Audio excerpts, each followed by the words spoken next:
They didn't just make a mistake. They made it a pattern. correct. Dang. Welcome to the A&TD podcast. I'm your host, Amy Witters. This is my co-host and husband, D. Witters. I got anything in my teeth? How like I do? No. Do I? No. Got any bats in the cave? No. All right, let's get it. Do nose hairs count? Or just boogers? What are we talking about?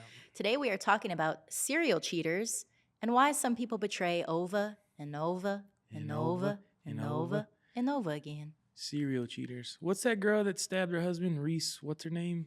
Oh, no, you ain't getting me. What the heck's her name? Reese Wither or something? What the heck's her name? I'm not falling for this joke, although I probably have to for these people to They're probably saying it. What's her name? Reese, what the heck? Witherspoon. No, with a knife. All right. Can we proceed? Yeah, sorry. All right. Dad jokes. Talking point number 1. Serial cheating is a pattern. It is not a one-time mistake. A study published in Archives of Sexual Behavior found that those who cheated in a previous relationship were 3 times more likely to cheat again. So this is why people say once a cheater, always a cheater? Probably. Think of the person who gets caught cheating, cries, apologizes, and then ends up doing it again and again, or whatever. A year later, same behavior, different partner. The tears were real, but the change wasn't. So, what do you think separates someone who made a one-time mistake from someone who becomes a serial cheater? Is it the action or the lack of true repentance? This is a super deep question. Let's go deep. I think that if you don't truly repent and set up clear, established boundaries, then you are leaving the door wide open for all kinds of stuff. I would also say if you don't heal from trauma, because even though there is no justification for cheating, I feel like I have to say that every time with this. Typically, people that keep cheating, it stems from some sort of trauma. And until you take that trauma, find the root, whatever it is, and heal from that, that is how you break that cycle. Or you're more likely to break the cycle of serial cheating. How many different, I guess they wouldn't be reasons because there's no justification for cheating. Reasons that we're here. The reasons that we I don't know the rest of it. But there's multiple reasons or excuses that people come up with, but what do you think is the top 3? I know it's kind of taking us off subject. I mean, we just did a podcast on this. 8 billion It just happened. 8 billion. No, but I'm trying to think of the reasons. Like, I can't remember, and we just did it. It just happened. You weren't doing what I wanted.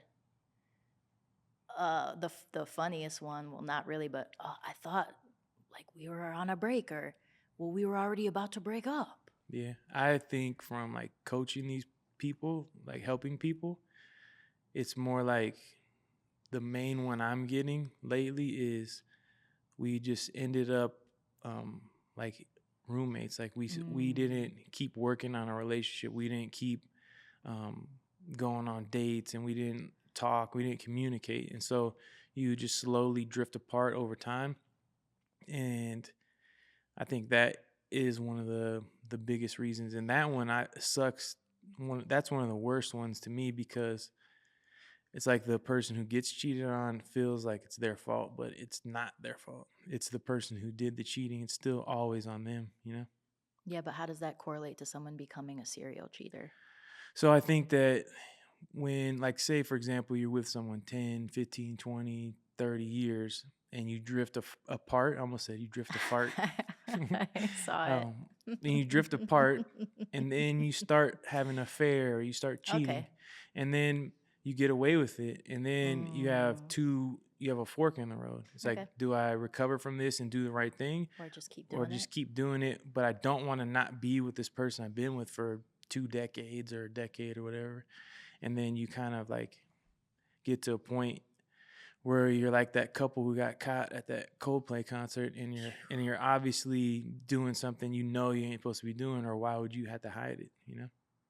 Yeah, I think he just like stepped down or lost his job or something too. But there's like so many different things that choice affects now.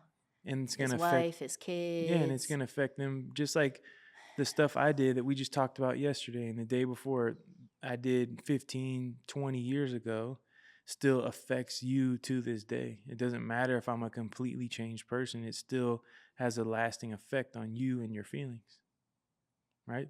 Same thing with that. And you don't think about that. Differently, but yeah. Yeah, but you don't think, yeah, I mean, there's no financial thing, like our kids aren't. No, but I'm saying like it hurts, but now that I have like a toolbox per se of how to handle things when they trigger me, I'm able to recover way faster. And like I'm less it's less of a spiral for me now for sure. Yeah, it's crazy to watch because back in the day it would not recover this quickly. And I think it's weird because I'm realizing in my head that we can't rush the process of anything. Like any emotion, any feeling you go through, we can't try to hurry up and get out of it. And that's what we get to teach people. But like, yeah, you having those tools now, it speeds up the process. It's way faster. It still sucks the same, but healing is faster.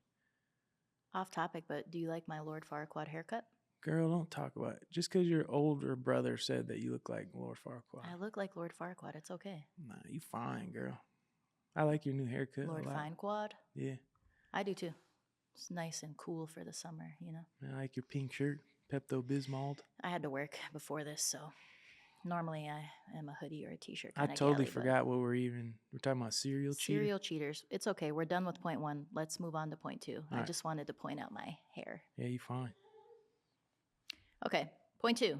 Cheating often comes from emotional immaturity, not just opportunity. So, studies show that people with anxious or avoidant attachment styles are significantly more likely to cheat, especially those who lack emotional regulation. So, a partner feels unseen or appreciated, and instead of communicating, they seek validation from someone new. They cheat not because they don't love their partner, but because they don't know how to handle discomfort without escape. What if they're trying to communicate that they don't feel appreciated, but it's not getting through? They've said it multiple times over and over again.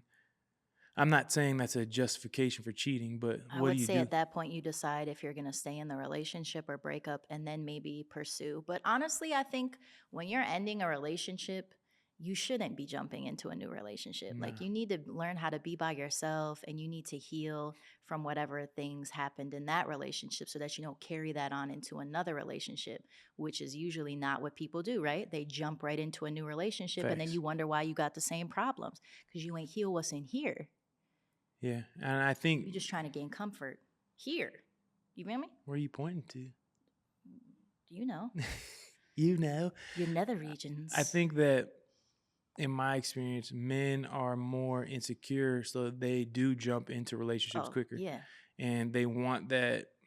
It's like they're seeking that intimacy, but they're trying to achieve it through sex, that's never how you're. Sex.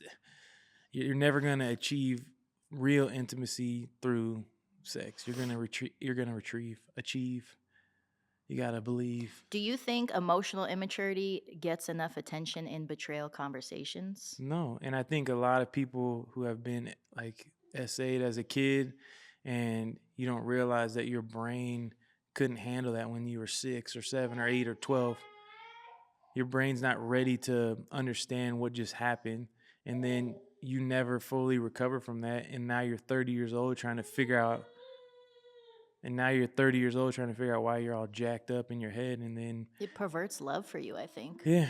And you can totally, because when you get, I'm just speaking from my own personal experience, but when something like that happens to you, you're able to detach yourself from sex and intimacy. And I think that's one of. What do you mean by that? Like you can remove. Like have no feelings while you're having sex? Like you can not care about the person that you're with. I think guys in general can do that better than girls can. Maybe. I've never been just a normal guy that. I feel like most women need to feel emotionally connected to have sex, whereas I feel like with guys, it could just be physical. If they're physically attracted to you, though. right? But I think they think that in their head, but they're not realizing that it's just you're hitting the tip of the iceberg. Like you're definitely doing damage to yourself by thinking that and then acting on that, because it's just like watching pornography or anything else that's a counterfeit to the real thing. It's going to end up bad. It's never going to end up how you thought. How do you think you could spot someone who avoids discomfort instead of dealing with it? Would you say you were like this? 100%. Yeah, I think so. Yeah, I mean, if there's so many ways, but yeah, you could just watch people's patterns, right? If every time something hard comes up, they run, then boom. Or deflect and blame it on you instead of exactly. taking responsibility. Yeah, or they just like flee. I feel like that's what you would do. Or you would Start even a fight. sometimes I think if things were good, yeah, you would like start a fight to be like, oh, let's see if she sticks around or if she's just gonna leave like everybody else, and then you'd start a fight and justify like going to do whatever you wanted to do. And that's complete emotional immaturity. Yeah. Immaturity. If you have to do things like that to get something you think you want, which is crazy. You think you want this thing, but at the end of the day, you're gonna end up not wanting that. You're gonna want a family. You're gonna want real intimacy. You're gonna want real sex with your wife, not with multiple people. You're gonna want real conversations with your spouse. You're not gonna want this fake stuff. At the end of the day, you're gonna realize that. And it might be, you might be 50. I seen dudes 50, 60, 70 years old. I seen dudes old realizing it, you know? And I feel like there were times you said right after you would be like, oh, yeah. what did I do? Yeah. But then you feel like you're already too far in that. Well, it all goes back to you don't want to be embarrassed, right? So if you had to lay all the stuff you're doing out on the table for everyone in your life to see, what things would you still be doing? Would you still be cheating? Would you still be gambling? Would you still be doing drugs? Would you still be talking the way you talk? Would you still be sending the DMs that you send? Probably not. Well, you could take that to what if Jesus was, I mean, he is there everywhere, but like if you actually took that into consideration, like Jesus knows everything that you're doing right now, but if he was sitting here and you could actually see him in the flesh, are you going to be watching porn? Are you going to be cheating on your spouse? You know what I mean? But we fall in love with our sins. Like I've had tattoos of Jesus on my arm, on my hand, like still doing these things, you know what I mean? So yeah, I think we take. You didn't have my face on you yet though, did you? I don't think so. Thank God. But we take no, I didn't. Thank God. But we take forgiveness for granted, and we think that like we have this license to do all this stuff, you know? And I think that it carries over to when you're cheating on someone and they forgive you and there's no boundaries set up and there's no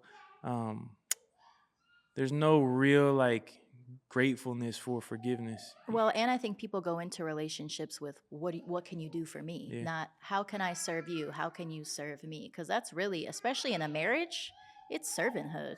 Yeah. It's both of you serving each other.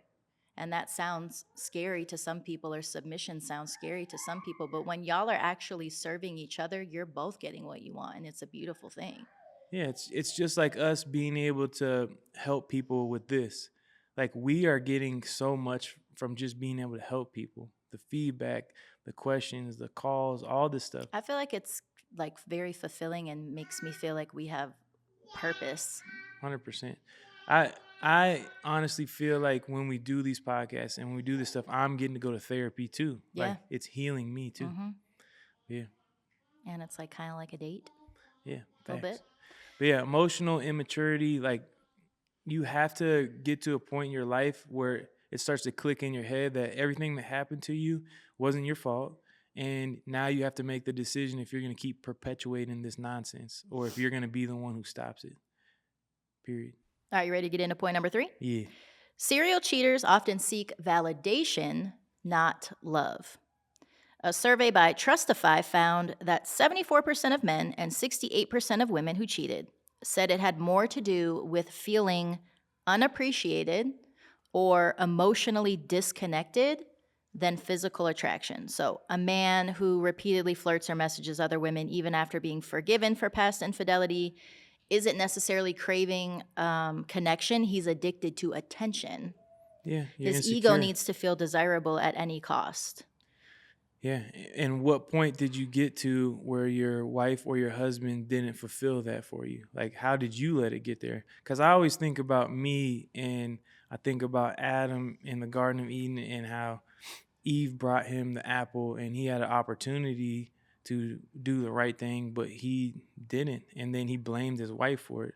And so it's like, okay, your wife might not seem like she appreciates you, but maybe she's just taking care of kids and she's working too and cleaning and doing all this stuff. So she's like having a hard time too. And you guys aren't talking, right? Like there's all these factors that come into play, but you as the man, as the leader, I'm just speaking to the men, you have to be the one who is in charge of that, of like, okay, maybe my wife ain't making me feel like I want to be felt.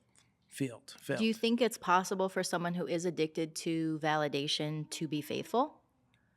Or like what boundaries do you think would need to be put in place for that to potentially happen? I do think that, because I think that if you could have a solid partner who eventually you're able to communicate with and tell them that's something you need and you can work towards that over time, then you won't need that. But From other people. from yeah. other people. And you have to figure out where that even comes from. Like if you're a man, do you have that hole in your heart where your dad didn't tell you Where good do you job? think that stemmed from for you? I don't know. I think that it's a lot of different factors for me, but my mom left when I was 6. So I always wanted, like, I remember crying for my mom, like, when's mom coming home?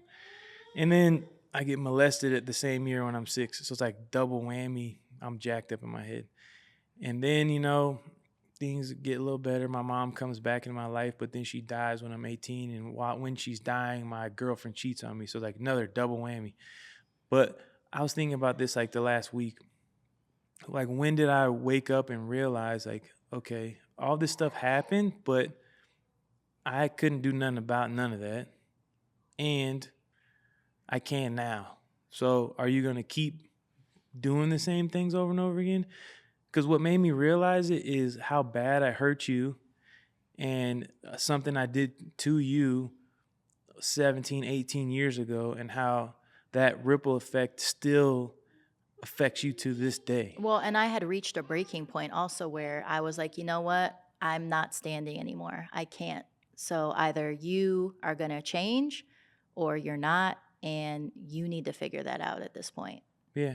But I think it all goes back to like the person. Actually, I don't even know if I gave you that ultimatum initially. I think I just said, hey, I'm tapping out now, like with everything. You said that, but you gave me time to figure it out. You Yeah. didn't just up and leave me. Well, that was God. Like, hey, I need you to get back up one more time. What I was going to say is it all goes back to your obedience, right?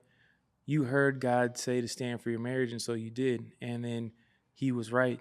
And I slowly changed over time. But something about me is I'm a super slow like learner. But once I get a hold of something, like, I'm good and I'll become great at it. And so it sucks that we went through all the things that we went through. And I wish I could take every single one of them back. Me too. We can't, Choices though. I made too, I wish I could take back. Yeah, but we can't, right? Yeah. And so you get to a point in your life where you realize that where you're at in your life is because of the decisions you made in the past. So what decisions are you going to make now so that you can reap the benefits of those in the future? Because throughout the whole world, throughout the whole word of God, it's seed, time, and harvest. What seeds are you planting now, and what time is going to pass so that you can reap that harvest in the future? Mm-hmm. Like, don't be planting no bull crap and expect something good to come out of it. Like, sow into your spouse, sow into your family, sow into your work, and you will reap the benefits of that. And we're doing that right now. It's been 6-7 years. We've been really progressing in our marriage, and now we're starting to be able to help people all over the world. Like, God is allowing us to do that. Isn't that crazy? It's all God, and it's all your obedience and the people that he's put in our lives to help us. It's amazing. So, yeah, back to answer your question, I think that 100% you could change and not need validation, because you have to stop putting your identity in anything besides God. And what about any particular boundaries that you could set to help with that? I think it's back to the old ones. Like, you have to have full access to everything. And women are smart. And I always speak from the cheater's perspective, but specifically like the man's perspective. If you have a certain pattern and that changes, you can't do that. You have to stick to being disciplined and doing the same thing every day. Self-control. You have to have self-control, and God doesn't want to control us. That's a fruit of the Holy Spirit, is self-control.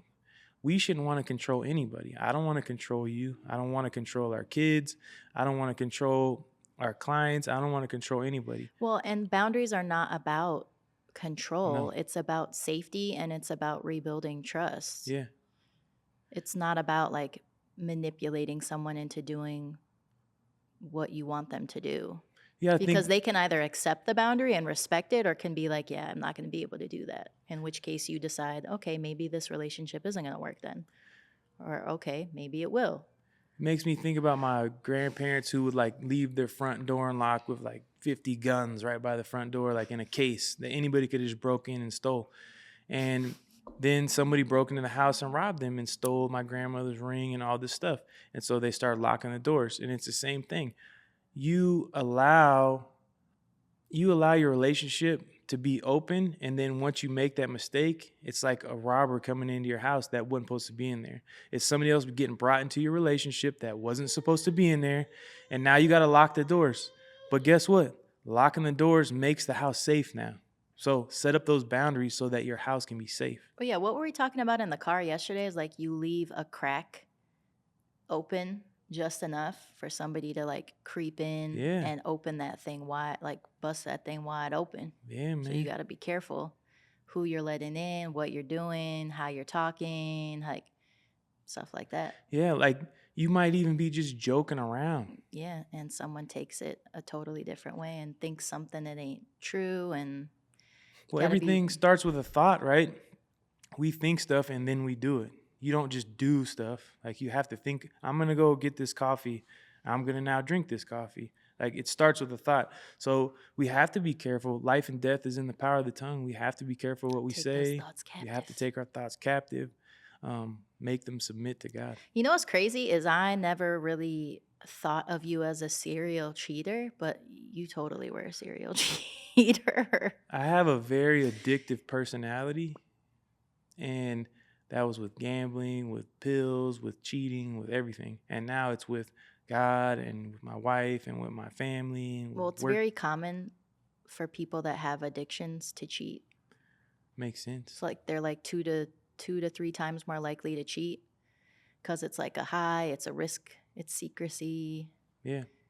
I've been thinking about that so much. It's like, bro, if you aren't willing to let the whole world know what you're doing and who you're with, then you should not be doing it. Yeah. 100%. But yeah. That's all I got. All right. Short, sweet, and to the point this episode. Just like you. I'm not short. You're 5'6". I'm not even sweet. 5'7". I'm to the point. You're on point. Anyways, if you need additional support on your healing journey, please reach out to us. We not only do podcast episodes about infidelity, betrayal, but we also have a PDF workbook pack. We have a 6-week course that we developed for you guys. And we are now also, as we mentioned in this episode, taking one-on-one coaching calls. So if you feel like you are just struggling with the betrayal and you don't know what to do or who to turn to, please check out our website, shopamd.com.